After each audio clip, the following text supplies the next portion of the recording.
Thank you everyone for joining us today. We're going to be doing a very special webinar that's going to be focused on careers in physical therapy and sports medication. Couple things to start off with. We are Myrrs.ai. We are a platform that helps students that are in high school figure out what career paths they should choose and how to get there. So if you are someone that's in 9th grade or 10th grade, 11th grade, and you're figuring out what you want to do, this is a great place to start. We start out by doing an assessment to understand what you like, what your strengths are, and then we pair you with a coach to work with them to see what your strengths really align with in terms of a career. So picking the path that is actually going to make perfect sense for you. And then we build you a roadmap about how you can build your journey and how to get there. So that's what Myrrs.ai is. Right now, we have a really special promotion going on where we're doing our Explorer package, which includes a coaching session and an academic advising plan included with all the roadmaps that are available to you about your strengths. For $1 only. So typically that's a $400 offer and we're doing it for $1. So if you're interested in joining our pilot, please reach out and let us know and we can get you started. Thank you so much for joining me today. I am very excited. Just to introduce you, Dr. Yusra Khan is actually my sister. I've known her pretty much all of my life. And I hope so. And what's really unique and interesting about Yusra is that she knew that she wanted to do physical therapy while she was actually in high school. Whereas when I was in high school, I had no idea what I wanted to do for a career path. And then when I was in college, I was still figuring out. But Yusra, on the other hand, had a plan and she was like, this is what I really want to do. And she made it happen. So that's a very unique thing about, I think, and the biggest differences between the two sisters here is that you know exactly what you wanted to do. And then I was like, I'll figure it out on the go. So yeah, so thank you so much for joining us, Yusra. Thank you for having me. I'm excited to be here and be part of this project. Okay, so let's get started. And then I know that we have a set of questions. We have some additional questions that students have reached out to us in regards to careers in physical therapy. The first question that I have is, what is the difference between physical therapy and sports medicine? Like, I don't know anything about that. How does one know? Because recently I've just started hearing sports medicine. I'm like, what is that? Yeah. Sports medicine is going to be just like an area of study that kind of opens you up to different career paths. Many people that want to go into research might go into sports medicine. People that want to work with athletes, they might go into sports medicine as well. Versus physical therapy, it's more of like a defined career path. You end up with your doctorate and you're going to go into the field of medicine to practice into various settings. That could also include going in to work with athletes on major teams or college teams to help prepare and return to the field. Do you also need a doctorate degree to practice in sports medicine like you do in physical therapy?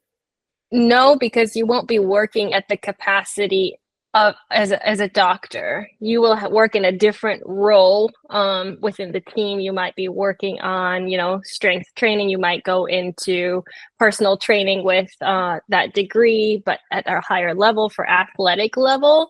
But you're not going to be treating injuries and rehabbing folks back to their normal selves or their peak selves as you would as a physical therapist.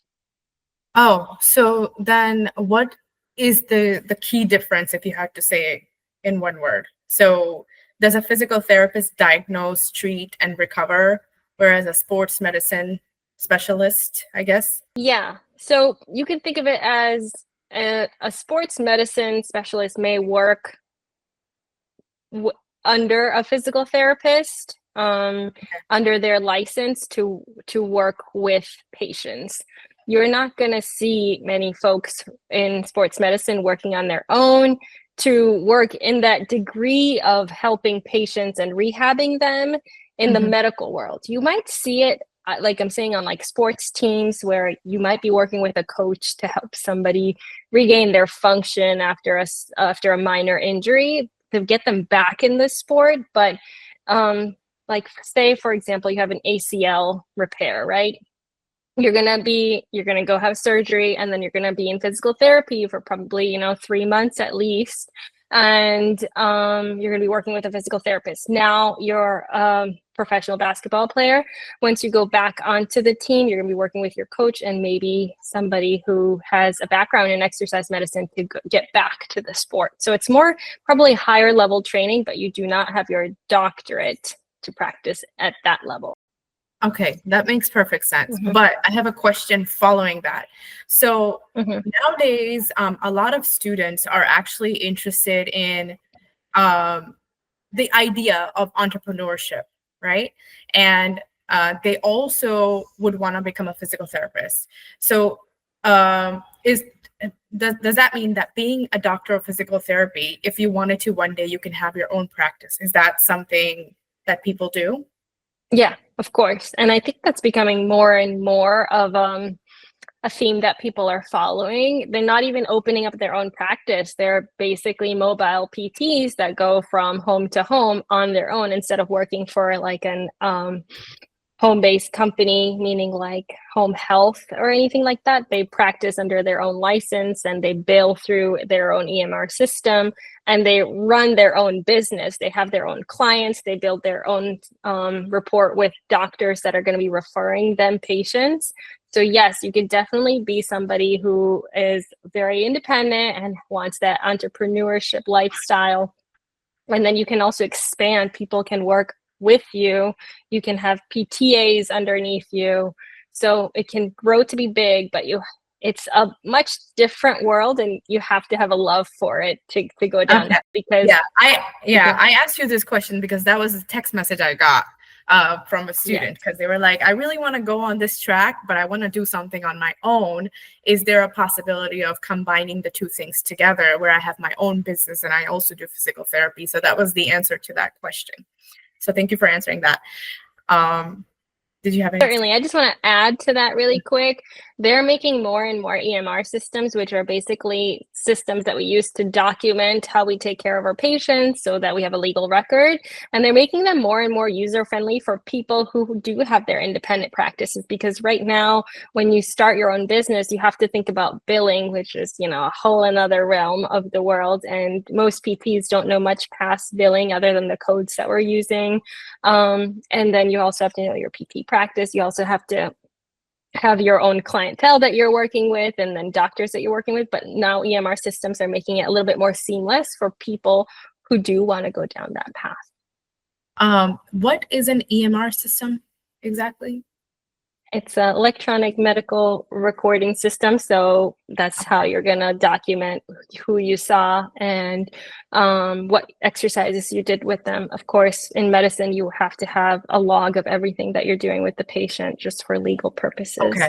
So this is different from like when you go to like a traditional doctor and they take notes, or is it pretty similar? It's the same. Okay. So just to clarify. So let's come to a point. I think what would be helpful is to understand your journey of, first of all, how you decided that physical therapy was something that you wanted to study. Maybe tie it a little bit with your strengths, because I think that that's a good thing for people to understand. And then we talk about the different roles of physical therapy, because you have worked in very dynamic and diverse clinics and areas of physical therapy. And that would be really exciting for the students to understand all of it and your experience from that. So I'll let you get started on that. It's a load, so you can, go in any way that you want to go. It's a lot to work through, and I'll try to be cognizant of time. But I knew I wanted to go into medicine, and honestly, I was kind of on this up and down of whether I wanted to go into pediatric care or go into physical therapy. Both were very close to me. In that time of high school, I was very close to my younger sister. I went to all of her doctor's appointments, and it was really interesting. And I also took my grandma to all of her physical therapy. Her physical therapist was very open and inviting and walked me through everything and the why of why he did that. And I almost found like a mentor in him. And he said, you'd be great at this. And he was, struck by me translating and going back and forth and doing these exercises with Nana at home. So I felt like I found a place where I felt appreciated, and I also got to learn a lot of things. And that's one of my strengths, is I'm a learner. And, just being a student, I just felt like I had free roam in this clinic to be like, what's this? Why do you use this? What are you doing here? And I got a lot of answers, and it felt like home to me. And I saw Nana improve, and her back got better. She was moving better. I was like, wow, I want to do this for almost everybody that I can. And my leading strength is empathy. So I think seeing her recover was really eye-opening for me. And to do it without relying on medication or side effects of medications, that was amazing too. And it motivated me to be that doctor, how he was to my Nana, to be that person to anybody else or anybody's whose life I was able to touch or privileged enough to touch. So I basically started doing research on which schools offered physical therapy, and made myself a list of schools, applied to them. It's pretty competitive, so you do get some no's, but you get some yeses too. And you can't get down with the no's because it's just redirecting you in the direction that you have to go. And then I went to undergrad school, applied to grad school. Okay, sorry. No, I have a question. So, and this is the perfect time to ask that question. You said that schools are very competitive when it comes to physical therapy. Why? It's a pretty in-demand career, and so there's two ways that you can go. So every question seems to be a loaded question. There is a direct path, and there's an indirect path.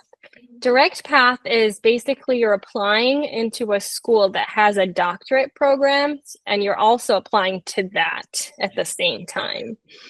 Okay. It's a placeholder, so you have to maintain your GPA to a pretty high level. Most schools are like 3.6 or higher, and if your GPA drops below that in any semester, you basically lose your spot in the program. So you lose it, but you can reapply as an outside student to get in when it's time for you to go to grad school. And then the non-direct track is exactly that. You do your bachelor's degree, and then once you're graduating with your bachelor's, you're going to be applying to DPT programs, all of the ones that you want to apply to. That's when it gets really competitive to apply to DPT schools, is because that direct path fills up basically half that class, and now you're kind of fighting with everybody else who's applying to get a seat basically. And most classes, I think the biggest class that I've heard of is 60 students, and then the school that I went to, I think, had like 33 students, so they tend to be like 25 to 60 for PT school classes. They're pretty small, but it's because they're really focused on teaching you everything. And that's where the competitiveness comes from. How many years does it take to become a physical therapist? Direct path, most schools that are direct paths, you'll get your bachelor's in about 3.5 years, and then you'll do your doctorate program for another 3 years. So you'll be done in about 6 years. If you do the indirect path, that's going to be 4 years for a bachelor's degree and 3 years for your doctorate program. So that ends up being a little bit longer. Cost-wise, it might be a little bit less too to go the indirect route because you're in school for a less amount of time. But it depends what you want to do. If you're undecided but want to go into medicine, maybe doing the indirect path is the way to go. I see. If you end up doing the indirect path, do you still have to do like a pre-med major because you'll need the sciences? Most schools have a PT track, especially if they have a doctorate of physical therapy program at their grad level. If they don't have it, I would make sure that you're meeting all the requirements, because pre-med sometimes differentiates a little bit. Like I know for PT, you need statistics in grad school and you need physics, versus pre-med may not emphasize physics 2, but emphasizes physics 1. But for PT, you'll need both physics.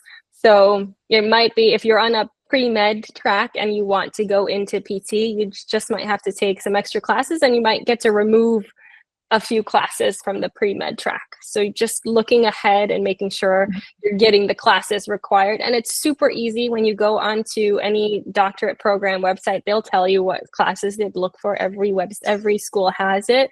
So it's not hard to find. You just have to bring it to your counselor and make sure like, hey, can we make sure we're checking this checklist because I want to go into PT school. How many schools did you apply to? An undergrad or grad? For undergrad. Well, because you were applying directly into the program for physical therapy, right? I did both. So it's funny enough, I got into a few programs that were direct pathway to doctorate program, and I didn't end up going to them. In hindsight, I should have probably gone to them. It would have saved me some work senior year. But I ended up going with the indirect path and just followed the PT pathway, pre-med PT pathway, which was basically the same kind of classes until senior year, where I just took a few PT directed classes. For undergrad, maybe I applied to like 11 schools. And then for grad schools, I think I applied to like maybe just under 10. And it's much easier to get into school in undergrad. And I could even say like getting in with the direct pathway, because I think I got into like 3 direct pathway schools. Okay. And then when I was applying through grad school, because remember, those seats are much more competitive because they get filled up by the students that are undergrad in that same school. In that direct program. Yeah. So say like college has undergrad PT program pathway leading into a doctorate program. These seats are going to get filled up by the undergrad PT pathway kiddos, right? And then the school tends to favor the kids that are applying for a doctorate from their school too. So you kind of have a lot of competition. That makes sense. That's really good to know, because there are a lot of students that are like probably deciding if they should apply for direct path or indirect path. So that's good to know that if you apply direct, you don't have to rework and apply again at the end of your senior year into the graduate program, because you're already admitted into both of the programs, in the undergraduate and in the graduate program. So you're done. So now you just have to maintain a GPA of 3.6 or higher and stay, which by no means is easy either, but at least, that part is done for you. Because that was the next question that I was going to ask you, is like, how does one decide if they should apply direct or indirect? But that, I think that gives a perspective for the students to understand. Yeah, and even though direct might be easier for sure, both pathways are very possible. So don't shy away if you don't get into an if you don't get into a direct program, that indirect way works. When I applied to grad schools, even though it was harder to get in, I only got into 2 grad schools, but they were both really good, my top choices. So it still works out. And honestly, grad interviews were really exciting and fun and gave me some experiences that I'll never forget. So everything works out for a reason. Okay, so tell us about after your graduation, like what careers you went into. What was your first job? What was your second job? Let's go through that journey. My first job, I graduated in Connecticut, and my first job was in Connecticut. It was at a multidisciplinary clinic. What that means is that you have more than one profession practicing rehab in a facility. So at this facility, we had physical therapy, of course, we had speech therapy, we had occupational therapy, we had social workers, we had pediatric physical therapists, and pediatric occupational therapists as well. So it was a very big team, and that was what drew me, because being in we also had pelvic floor, almost forgot that. What drew me to that specific location was there was so many different types of professionals there, and so many different niches that I wanted to learn which direction to go in from there. And I would have all the mentorships, within my fingertips reach. So that's why I went with that. And I'm so glad I did, because it made lasting friendships. And I went into pelvic health a little bit. and learned about that. And it's still an interest to me, but life has kind of just guided me in different directions. So I haven't full blown got into pelvic health, but I feel like at some point I will. And I was there for about 2 years, and I moved to Texas and took on a leadership role as a market lead. So I had Fort Worth clinics, because I lived in Fort Worth, underneath me that I managed. I managed the rehab team, so all the physical therapists and physical therapy assistants. I started with a four site management, and it expanded to 8. So they were growing pretty fast, and I was still kind of new in the world of not so much rehab, but definitely leadership. So it was a lot for me to hurry up and catch up kind of situation. But again, I love to learn. So, as it came to me, I tried to do the best I can. And I think I had a really great team who was patient and understanding and allowed me to grow and learn my leadership style. But being in that position made me realize I really do like being in a leadership position and leading people and learning about people and working with them and their unique styles. So that's a place that I got to learn. I enjoy that. And within that same company, I transitioned into a quality and improvement role. It was a different kind of a leadership. It's like, how can we make sure that our patients get the best care? And how can we make sure that our employees are always, doing their best? And if anybody's falling behind, how do we bring them up to the bar that we've set for ourselves? And that was really great because I had to be vulnerable in that position, and I had to speak with people who might be uncomfortable with those conversations, but it really allowed me to key into my empathy and lead with kindness and courage and really build a unique path to get folks to, raise the bar a little bit even. So From that, I have a follow-up question to that. So when you were at the multidisciplinary clinic, the kind of physical therapy, the demographic that you worked with versus the demographic and the folks that you were working in Texas, were you like, was it the same kind of, is there a difference? Do you have to like learn again? I'm just curious about that. Good question. Definitely different population. So when I was at the multidisciplinary site in Connecticut, I just saw, run-of-the-mill kind of patients that, injured their ankle running, or they had surgery and needed post-op rehab for a hip, knee, ACL, cervical spine, which is your neck, your back, shoulder. Basically, we saw anybody and everybody that basically wanted to get care at this facility.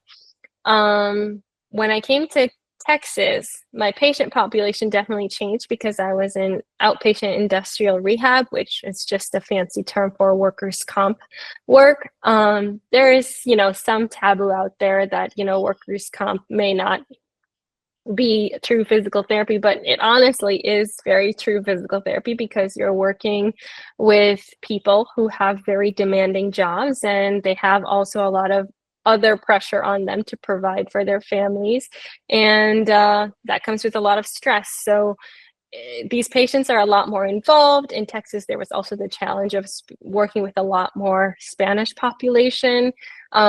So how this was different is in Connecticut, my long-term goals that you set for patients is like, okay, you're here with this pain and you want to be able to do this. Most of the long-term goals in Connecticut. It was a challenge because you don't speak Spanish. I think it's important to clarify that. Yeah, or at least you speak a little bit of Spanish. Yeah, and I learned a lot from my patients too. They were very kind and taught me a lot of things. But I was saying that, in Connecticut, I was dealing with long-term goals associated with like recreational life and personal care. Like I want to be able to go back to pickleball, or I want to be able to take my dog on a walk. Versus in Texas, it was long-term goals were more so tied to like, I need to be able to climb a ladder and get on top of the roof and get off without, having pain, or else I'm going to be at risk of falling or injuring myself again. Have you So ever worked with babies and like it seems like the same age, right, that you worked with, or at least the same? They're different, but I'm curious. Have you ever worked with like children? yeah, in Connecticut, I actually was training with peds too. So I did some work with young kiddos, but I didn't get that much time with them, honestly, because I moved soon after I started that program. But the fun thing about physical therapy, and this is a good time to talk about it, is that you can change which population you want to work with, which settings you want to work in very easily. Like you don't have to go specifically to get another certification or another degree. It really allows you to do what you want and learn where you want and skip around if you want. And that's super cool because you don't really get that in any other medical professions, That's interesting and that's good to know. And the reason why I asked you that question, because in the beginning you said you were interested in pediatrics or physical therapy. I was like, that would be like the perfect combo because you get to do both of them. So I'm wondering why you never did that. I always wanted to, and I guess I just haven't been in a place to have that grow a little bit more. Maybe in the future, like I said, maybe I'll end up there. And I would love to work with other kids because I have a kid of my own now, and we do little exercises together, and it's so much fun. And I think I'm getting one-on-one experience of like what I can do, what I can build. And therapy with kids just ends up being playtime, You're just playing and you're making it creative, and it's a blast. I would love to go back into it. But who knows where the future will take me. It's on the same track of the different fields that are connected to physical therapy and within the field of physical therapy. So is there also a field of research of physical therapy that people can go into? Like, for example, you can become a neurologist or a psychiatrist, or you can become a neuroscientist.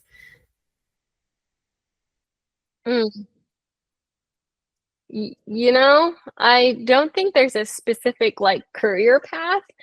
However, when physical therapists go into academia, like they start teaching in doctorate programs, most of these doctors will be doing some kind of a research. I think it's a requirement per the university for professors to participate in some kind of research.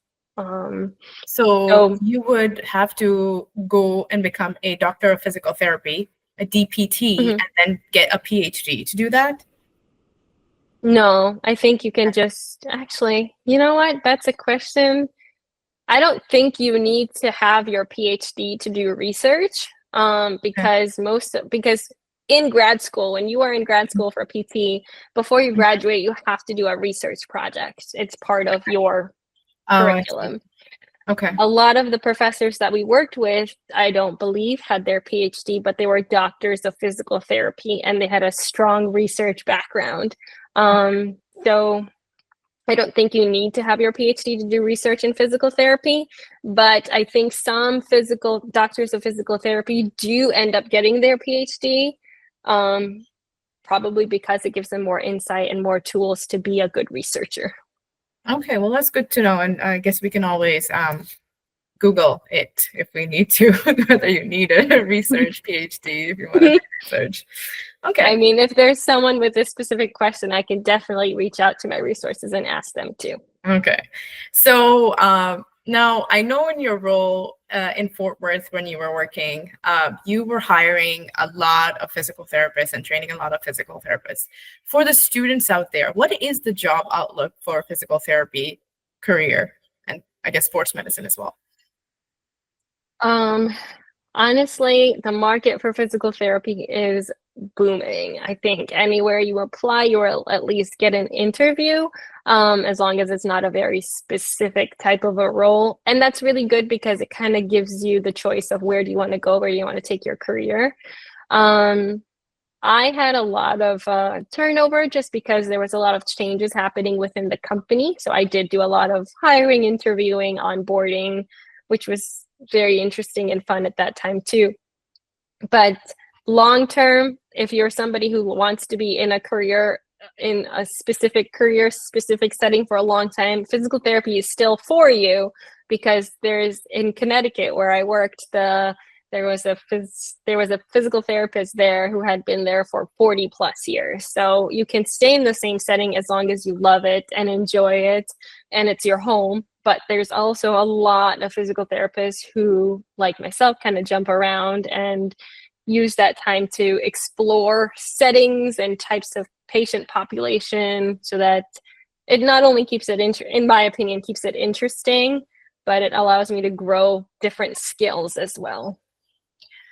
I have a lot of students, I've heard a lot of students say that they are choosing the field of physical therapy because they really want the flexibility that it comes with. Like, it's one of the only like medical career routes that allows you to kind of work part-time and or work, as you choose.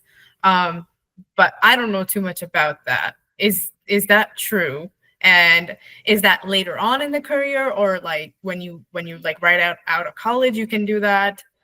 I think that's for the student to decide on their own. There is definitely more flexibility because you're never on call, right? You don't have Yeah, crazy night shifts or anything like that. You have normal business hour work. Most PT jobs are like that, 8 to 5 or 9 to 6. Some physical therapy centers, they stay open late to accommodate for people who do go to work. So you'll see some physical therapy sites that are open until like 7. And that's good to consider when you're picking your place of work. Like, are you a very early person? Are you going to be okay working later at night, getting home around maybe 8? Is that enough of a balance? But again, there's a lot of demand out there, so you can have your pick.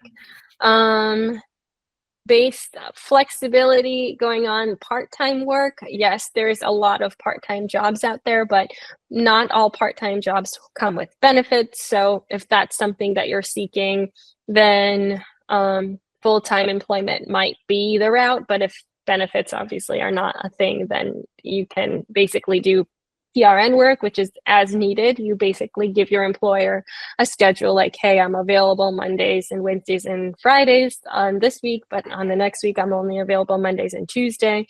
And then they'll put you on their shifts as needed. The last thing that I wanted to discuss was, it escaped my mind, but it might come back. So what would like a typical day for a physical therapist would look like? Like, how much time are you spending with the patient versus how much time are you documenting notes? And every workspace is a little bit different, but I'll give you the general scope of what it could be like. So let's say your shift is starting at 7:30 in the morning. Generally, patients are seen at the half-hour mark in most facilities, or at the hour mark. So you'll see 30 minutes. You'll see one patient for 30 minutes, and then they might cycle out, or they might work with a PT aide to finish off their exercises and then kind of leave, and then you'll work with your next patient. So if you're seeing patients every half hour, you'll end up seeing about like 10 or 12 patients a day, because people call out or reschedule. I think on your busiest day, you might end up seeing like 14 patients or 15 patients, but that would be the maximum patients that you see in a day. If you're working on that hour schedule and you're only seeing one patient, which I am seeing less and less of in our PT world, because reimbursement is kind of not staying. I think you'll learn this when you're in the PT world, is that PT, we're always advocating for more reimbursement as physical therapists through insurance. And I think a lot of medical careers battle that, because our reimbursement comes from insurance, and if we constantly have to make evident why we're important and why it's needed. But basically, we're going away with that one patient an hour model. Is just because you're trying to make more revenue for your business. And so most places see about 2 patients an hour. How you see it, whether you're seeing both patients at the same time, is based on insurance. Like Medicare, you can't see 2 patients at the same time. You can only see 1 patient at a time. But other insurances allow you to see 2 patients at a time, as long as they're, within the care of the physical therapist directly. Okay. A lot of stuff here to go over. Okay.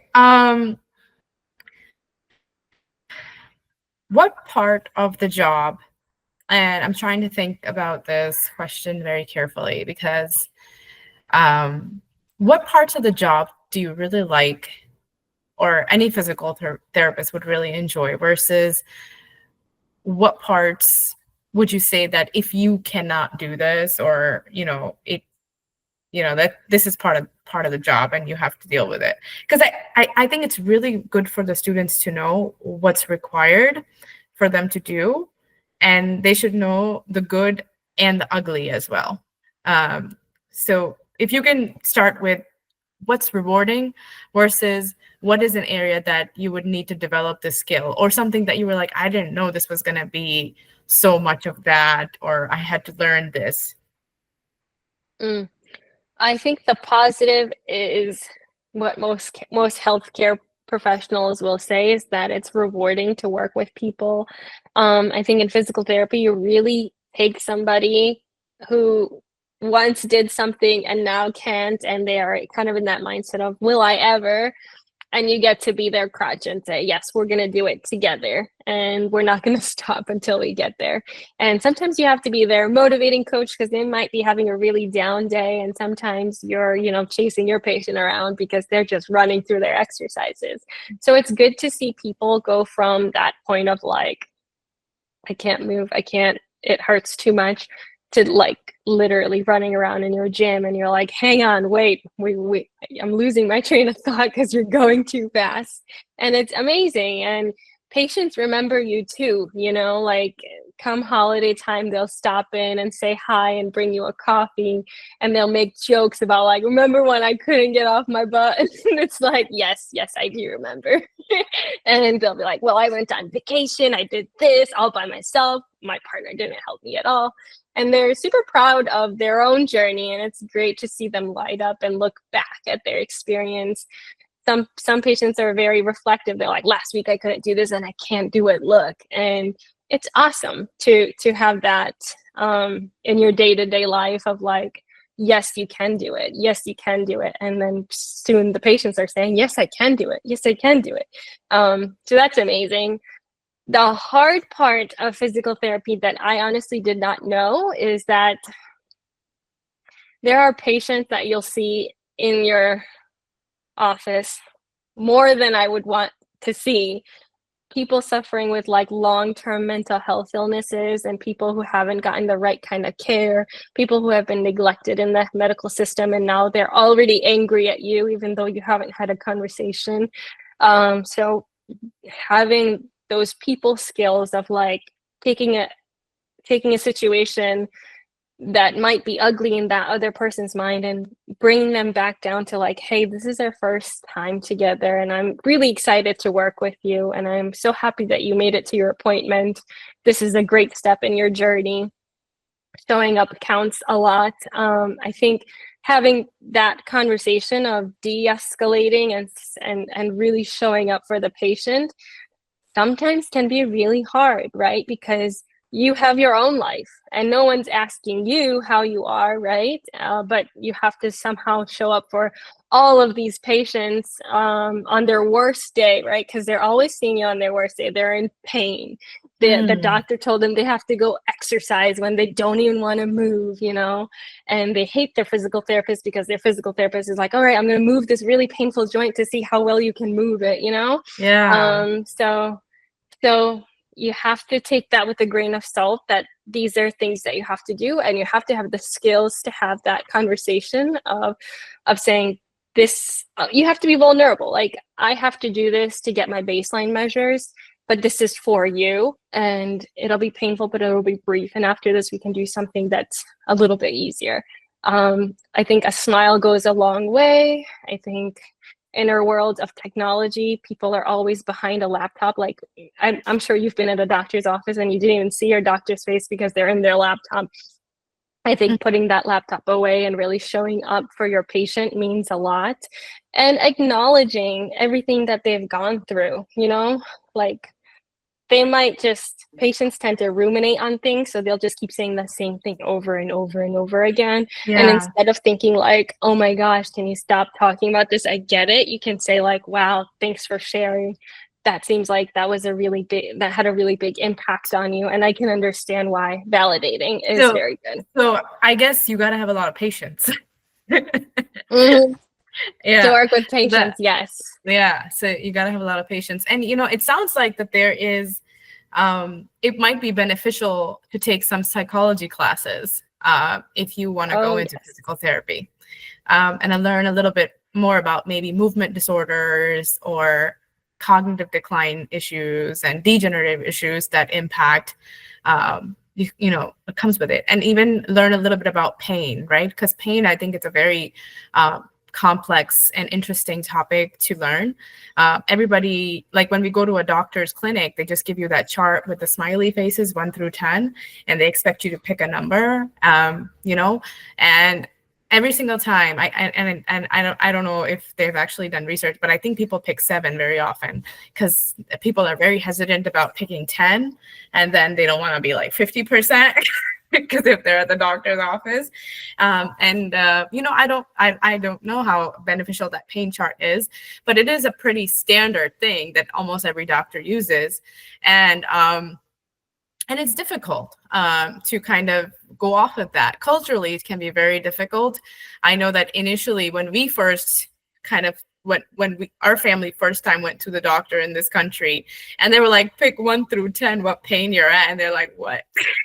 Like, what is that? Yeah. How do I give a number? But everybody perceives pain different. Already pain is like different types of pain, like there's shooting pain, this pain, that pain. I still have trouble when somebody asks me what kind of pain I have, and I'm like, it's so difficult to describe, right? If I have some kind of pain. So it's interesting. So it's definitely beneficial to maybe take some psychology classes and understand that, because you're not dealing with just patients that have, injured themselves, but they might also be dealing with some psychological other issues as well that pair with that. So maybe their level of perceived pain is different from maybe someone who's not dealing with depression, who's not dealing with other cognitive issues as well. So okay. You are 100% right. And most PT trackways have a psychology minor, so you will be taking psychology classes in undergrad. I wish they had more of psychology-based training in grad school, because by the time you graduate, all of that is kind of, way back in your head. But you also learn on the job. I always talk to my colleagues and I'm like, I wish there was more training on how to work with this population, the word choices that I should go with. But I think with experience, I'm at a good place now. That's really interesting. That's an area to explore as well, because talking to children versus talking to like geriatric patients is completely different, itself. Coming to classes, when you were in high school, or for high school students, because my tracks is focused on helping high school students, what classes should they take? So it seems like psychology might be one of them that they should probably take. What other classes should they take in order to make sure that they're really getting the best foundation to prep for a career in physical therapy? Yeah, so psychology is definitely one of them. I think all of your sciences are going to be very good. So chemistry, biology, physics is a big one. Do not overlook it. It's good to have a good foundation of physics because you will have to take it at college level as well. And I personally struggled with physics. So if you are struggling with physics right now, get a good foundation because it'll pay off. And then I think also English, taking good English classes is going to be good because you do a lot of research and writing and having that as well as statistics. That's another one that I would take in high school if they offer that class, because they all tie in and they'll repeat in your undergrad and grad life for sure. Okay. There is somebody posted a question here. I think it's a good question. Have you lately seen any AI interjecting with the field of PT, like many other jobs? So, like, what is the impact of AI in PT, or at least what do you expect could happen with AI? Right? We don't know what's going to happen with AI. So, if you had to guess, how would that impact the field of physical therapy, considering it's a very hands-on field?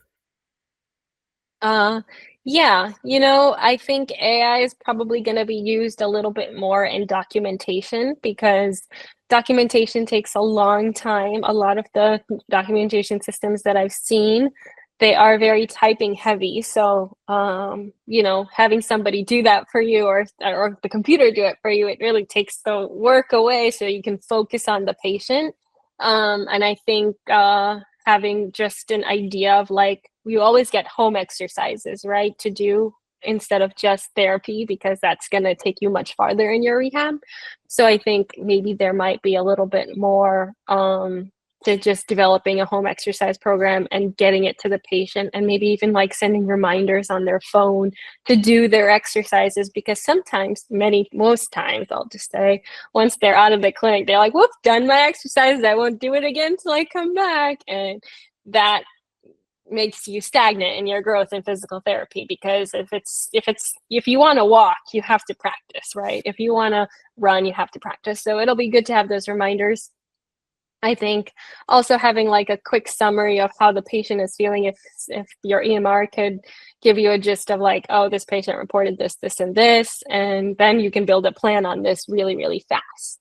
I work in telehealth right now, and there's a lot of AI marrying PT, and it helps build responses and understand, like if they're having like app issues, it helps me navigate how to fix this because I don't know how to do glitches with apps, but Miss AI does, so I just follow along what I have to do. And physical therapy through an online portal or an app makes it more accessible. Like one of the areas that struggles the most is like rural areas of America. They don't have access to physical therapy. Not many people want to live there.